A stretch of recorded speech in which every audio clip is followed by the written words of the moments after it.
Escuta aqui, vocês estão reparando que a maioria dos jogadores esse ano estão usando uma chuteira rosa no campo?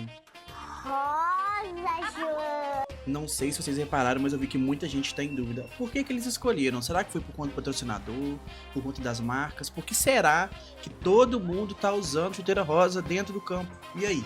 Tem muitas teorias, mas um ponto que a gente tem que levar em consideração é que a Copa é o maior evento de futebol do mundo. Tá todo mundo, o mundo inteiro, então é uma oportunidade das marcas, além de lançar uma tendência, mostrar seu portfólio dentro do campo.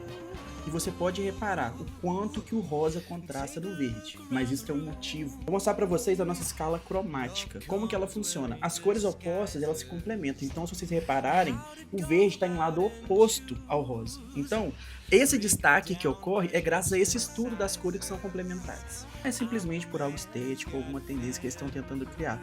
Teve muito estudo por trás e uma forma deles destacarem os jogadores ali no campo. E aí, o que vocês acharam dessa tendência?